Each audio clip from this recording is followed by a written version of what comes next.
Okay, welcome back to my channel, Made Between the Pages. My name is Taylor, and today we have a very special video. Today I'm going to be playing bartender to the different characters from Six of Crows.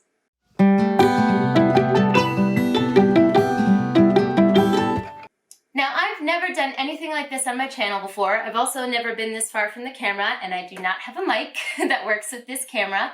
I do have a mic that works with my phone, but hopefully you guys can hear me. So today was inspired by the soon-to-be coming out Netflix adaptation of Shadow and Bone.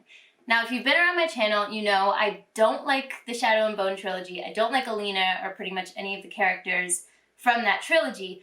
But I love Six of Crows. I don't talk about it much on my channel because I both read it and reread it multiple times before I started making videos. But it is one of the most dearest and nearest things to my heart in, book land. I love it so much, and the characters, I don't know, I feel like they're a part of me. I've reread it, I think, 3 times, the whole duology. So I watched the trailer from Netflix for Shadow and Bone, and we only get the Six of Crows crew for like 2 seconds of that promo, but as soon as I saw them, I screamed. I was like, Kaz! Inej! I was just screaming everyone's name. And I've never been this excited for an adaptation before. Now, I could end up shooting myself in the foot. Adaptations can really, not work out the way you want them to. They tend to do that. But I'm gonna go with, trusting Netflix and hope that, they can bring some of the love that I have for the Six of Crows crew out on the screen. So I wanted to combine that inspiration with a hobby that I have, which is mixology. I've never worked at a bar. I am not a bartender. I'm not professionally trained. This is just a hobby that I have. And I really enjoy learning about the minute details that can really change a drink from something, kind of bland to something amazing and have different flavor profiles in your mouth and all of that.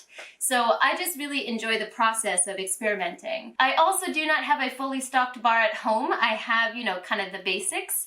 So you'll notice some of the glassware that I use isn't exactly the right size. I actually went to a secondhand store and got almost all of these for $1. Steal, absolute steal. So, some of my glassware is mismatched and my technique might not be up to par. So just before, you comment and, use your warrior fingers in the comments down below to be like, your technique is off, girl. I know, I've never been trained to use the right technique. And mind your business, because this is just a hobby of mine. Now that we've gotten that out of the way, what I'm going to be doing is picking a drink that I think matches each main character from Six of Crows. Now, there are 6 characters in the main crew: Kaz, Inej, Jesper, Wylan, Nina, and Matthias. And I'm not trying to make 6 drinks and die today. So what I'm gonna do is I'm gonna split this into actually 2 videos. I'm gonna make 3 drinks today, and then I'll film at another time and make 3 drinks at that point in time.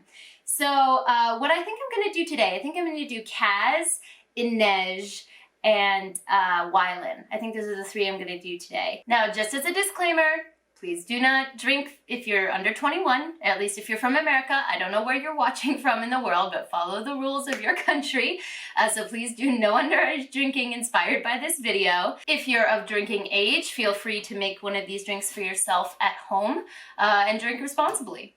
Now, first on the list is Kaz. Kaz is a no-nonsense businessman who takes no shit from anybody, and he doesn't need a lot of flourish to show who he is. He's very understated in the way that he does things, but people still pay attention to him, and he's basically the backbone of this crew. So a lot of the friendships and connections have been built through him, but he tries not to be sentimental about it. He doesn't want to be all wishy-washy about it. And those kind of aspects of his personality led me to choose the old-fashioned. Now, the old-fashioned is served in a rocks glass, and it's kind of considered the granddaddy of all cocktails. It's very basic. The spirit is very forward in this drink. You're not gonna get a lot of different, overpowering flavors. It's just flavors that complement the base spirit. This drink was invented, I believe, in around the 1880s. So it's very old school, and it has a lot of new renditions that have been made of it, but the traditional kind of classic style of it is considered to not be fluffy. You know, give me that old-fashioned drink, not with any of those fancy sweeteners, if you please. And it really reminded me of Kaz and his desire to just cut straight to things. You know, he doesn't want any of that fluff. So it really reminded me of him. And I could just imagine Kaz going to a bar and ordering this specific drink. Now, typically this uses a rye whiskey, but I like bourbon, so I'm gonna go with some Wild Turkey bourbon whiskey. Not the 8-year aged, although that is some good stuff. But as you may notice, I've turned the labels away just in case. I don't really know how YouTube works, but this is not sponsored by Wild Turkey or any of the other brands that I mentioned in this video. But this is just how I specifically like to make my old-fashioned. So before we go ahead with the spirits, I'm going to go ahead and put some rocks in my rocks glass. Now obviously, if I was a professional, I would not be using my hands to do this. Only do this at home, kids. That's about good. So I also don't have big ice cubes. If you want it to look really fancy, you can get those big, you know, circular ice cubes. So if you go to a fancy bar or something, they'll definitely have those. So to make an old-fashioned, you are going to need 2 ounces or 60 milliliters of your whiskey of choice.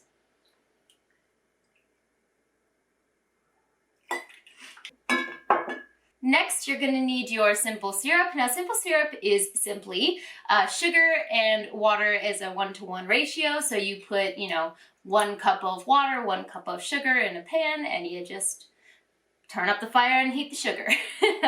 And once it's fully melted, you have your 1-to-1 ratio simple sugar or simple syrup. So I made this a couple days ago. It lasts for about, I think, 3 weeks to a month when you have a 1-to-1 ratio. So what I'm going to do is I'm going to add about 8 milliliters or 1/4 of an ounce of simple syrup.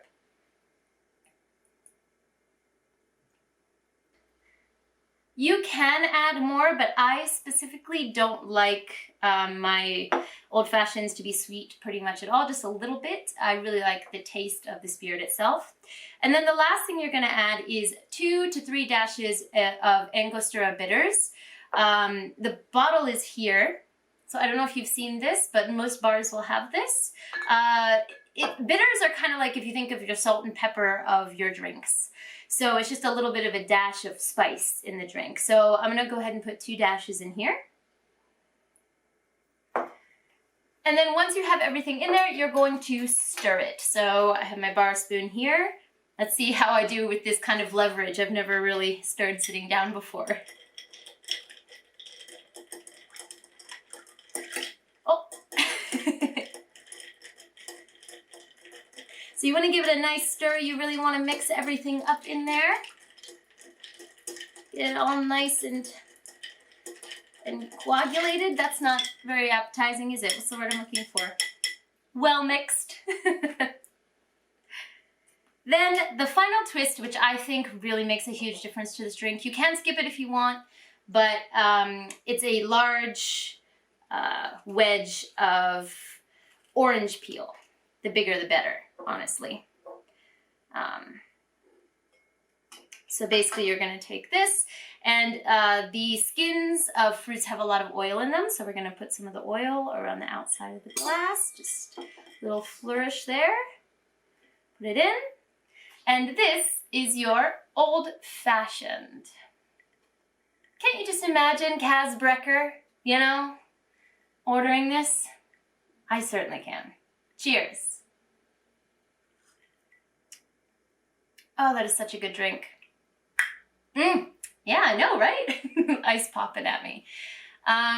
So this drink, like I said, is very spirit forward.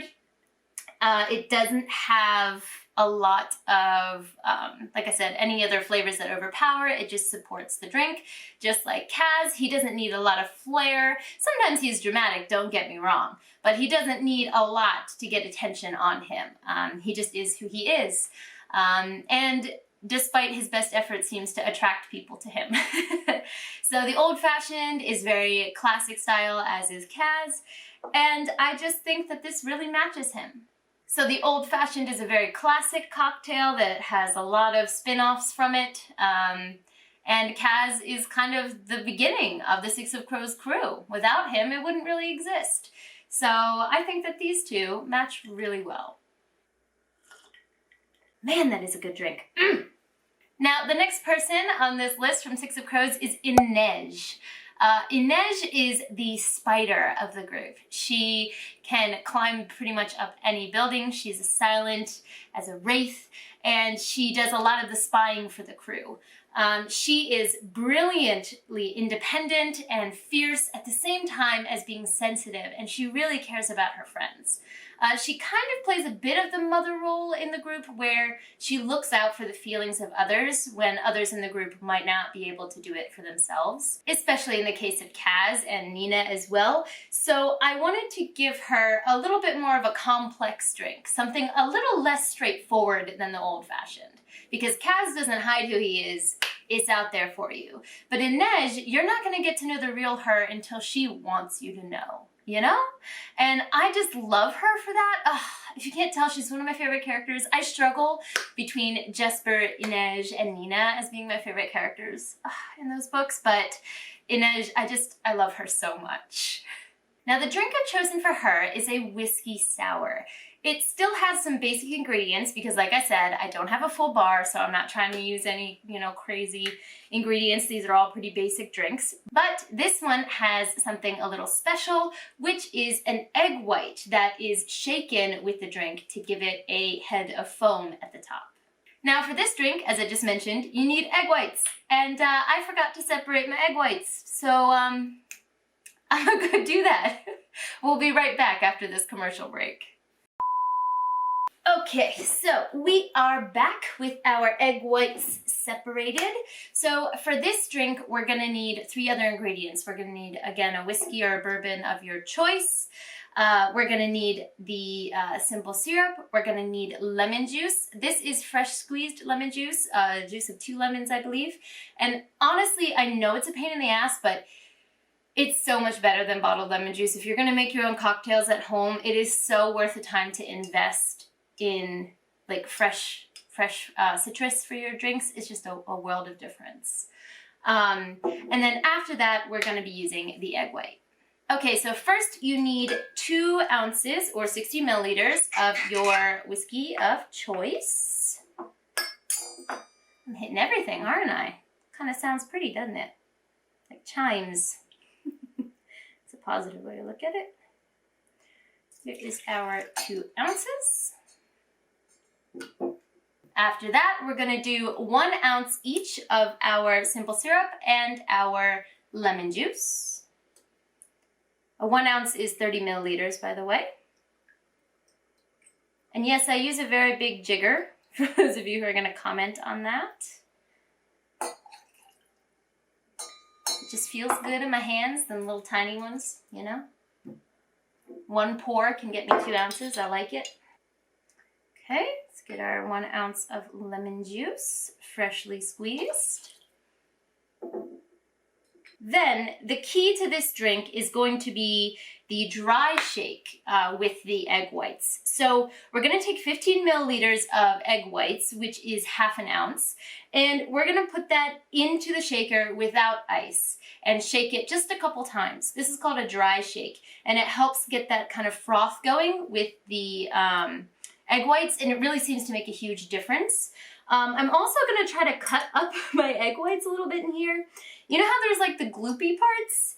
I haven't figured out how to get a smooth pour with it yet, honestly, because it always kind of like plops into my jigger. So if anyone down there is an actual bartender and has experience with how to make your egg whites pour smoothly, I would love some advice. I'm all ears. Okay, let's see if that did the trick. We need 15 milliliters. Here we go. Don't gloop, come on. Glooped a little. Oh!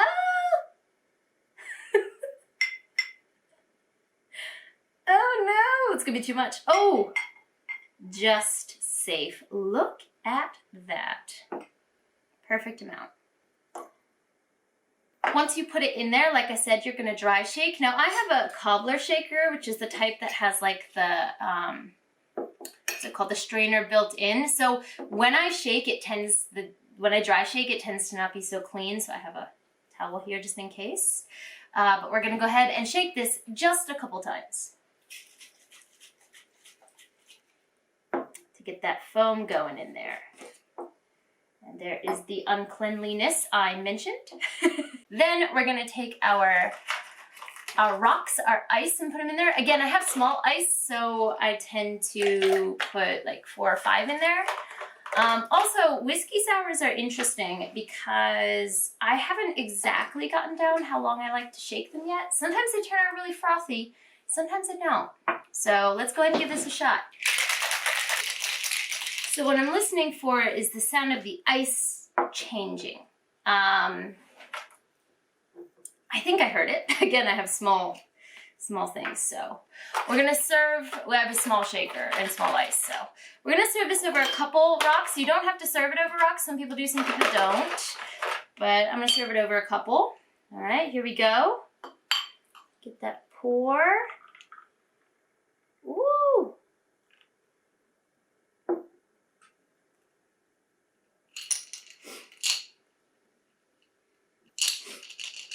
Probably isn't very professional to shake the foam out this way, but this is what I do. And so I'll bring it closer to the camera here. You'll see that the egg whites are slowly separating from the rest of the drink to form a foamy head at the top, and that is exactly what you want.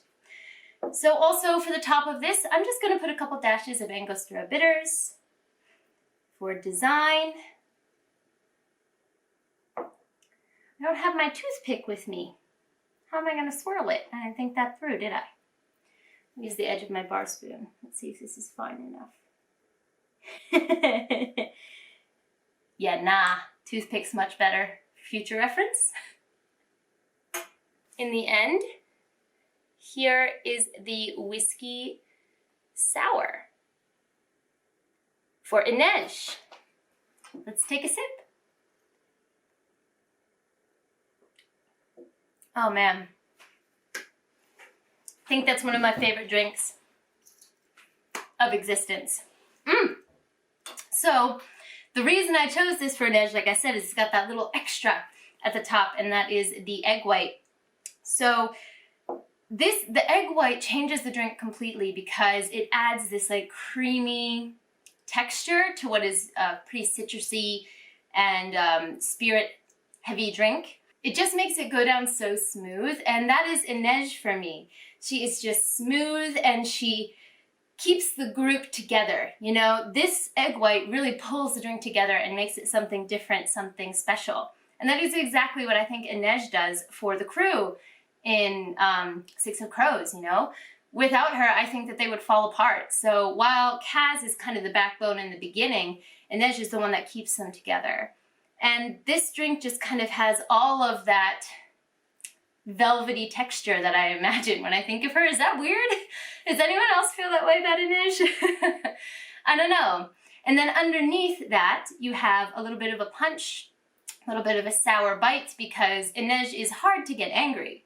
But when you get her angry, you best watch out because she's coming for you. So I think that really matches Inej as well. She is, you know, she holds the group together. She's got that, you know, something special about her. But if you come for her, she's got a bite. So I think it's perfect. I know I said the old-fashioned is a good drink, and it is. I'll never turn down an old-fashioned. But this right here with the bitters on top, I'm begging you to try it. Now that I've got egg whites all up in my shaker, I gotta wash it, so we'll be right back. All right, we are all washed and ready for the last drink, which is for our little cinnamon baby, Wylan. Now, Wylan is precious. He needs to be protected at all costs, and he's kind of the part of the crew that reminds them that not everything has to be bad in the world. You know, he's gone through some really horrible experiences just like everyone else has, but they never changed him into a horrible person, where the same cannot be said for Kaz or for Jesper sometimes, or other people in the group. Wylan still has this like moral compass, and he still believes in the good of people, and I think that that strength is different from the rest of the group because it's an understated strength, but it's one that the group needs because they wouldn't have that moral balance, that moral compass without him. So for him, I decided to choose a drink that looks really understated and it looks very unassuming, but it's absolutely delicious and is deceivingly strong. These are really easy to drink, so you need to be careful when you order them, and that's exactly what Wylan is, you know? He's easy to you know, underestimate and to kind of, you know, not see the complexities that are underneath. So for him, I decided to do a Tom Collins. A Tom Collins is served in a, what is this glass called? A highball glass? I don't remember. This is not a highball glass, is it? Editing Taylor, Google this and put it on the screen. This glass. This is the type of glass that it's served in, over ice. This is not a whiskey base, finally. This is a gin based drink. Now, I don't like gin at all. I hate the raw taste of gin. Like ask me to take a shot of it, no thank you. But it's a kind of a testament to how good this drink is because it just perfectly blends so well. The citrus and the other aspects of this drink blend so well with the gin that it doesn't even bother someone like me who doesn't like it. So another thing, you know, who doesn't like Wylan? Who can hate Wylan? Not even people who think they do. So, you know, it's perfect for him. So for this one, we're gonna do 2 ounces of a London dry gin. I'm gonna use Beefeater, but again, you know, your choice, what you decide to use. Next, we're going to use 1 ounce of some fresh lemon juice.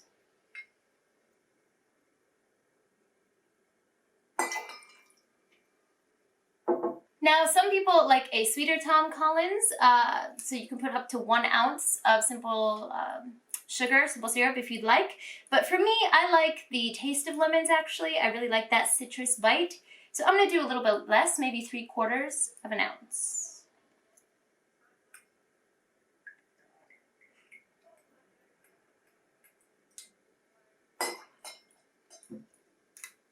Now what you're gonna do is put some of your ice into your glass here.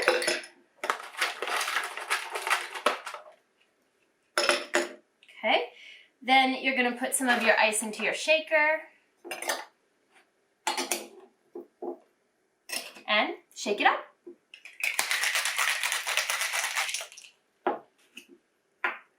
You're going to pour it over your rocks in your glass. Ooh. Now this glass is a little bit smaller. I do have a larger one. So it did kind of fill this up a little bit more. What you kind of want to do is go for more of a little bit lower than this line. And then the last ingredient is a dash of seltzer on top. I have my seltzer in my fridge, forgot to bring it, so I'm gonna go get that. All right, here's a dash of seltzer on top. Oops, spilled a little there. Whoopsie. Kind of makes it look more delicious, honestly. Wipe that away. And then the very final thing is a lemon skin garnish. Right, twist of lemon. I'm gonna look for a larger one here. Oh, this one's pretty big. I'll go with this one. So as usual, get a little bit of that oil in there. Twist it. Slide it in. Now, this drink is usually served with a straw, but I don't have a straw right now. So we're just gonna, you know, stir it up a little bit with my bar spoon here.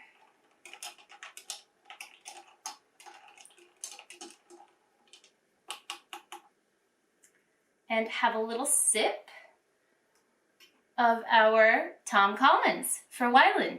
Cheers.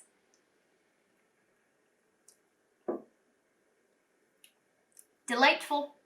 Just delightful. Just as Wylan is. I really love this drink. It's the first thing that showed me that gin can actually be something that I enjoy when it's made well into a cocktail. It's just so bright, you know? You could sip that all day on a summer day. It has, you know, just a more understated taste, and but that doesn't make it any less enjoyable or any less valuable. Just like our little, you know, sweetheart Wylan. People have really underestimated him his whole life, especially his father. And, you know, for those of you who have read the books, you know that they did that at their peril. So I think that this is a perfect drink for Wylan. I think it matches him really well. So at the end here, we are left with a now very watered down, but old-fashioned for Kaz. We have our whiskey sour with the egg whites and Angostura bitters on top for Inej. And then we have our Tom Collins for Wylan. I think I did a pretty good job explaining why I chose these drinks for them. So if you're a book lover watching this video, let me know if you've read Six of Crows, you know, if you thought that what I chose matches them. If you think there would have been something better, go ahead and let me know. I'd love to chat with you guys about this in the comments down below, because obviously it's subjective based on the drinks that I know how to make and how I view the characters. So I'd love to chat with you guys about that in the comments. And if you are not a book lover but happen to stumble across this video because it had to do with cocktails, welcome to my booktube video. I do this as a hobby, like I said, but if you also make cocktails, you know, let me know what cocktails you like to make at home, or if you work at a bar, if you have a favorite. If any of these, you know, you haven't tried them before and they look delicious to you, I'd love to hear and chat with you guys. Also, I would love just some general feedback if you like this style video. I've never done anything like it on my channel before, but I love combining my different interests, and reading and mixology are definitely two of those. So look out for part 2. It should be coming out relatively soon. Again, part 2 is going to have a Jesper, Nina, and Matthias. So maybe you could also let me know which ones you think I'm going to pick for those 3. But for now, I'm going to head out. Jenny!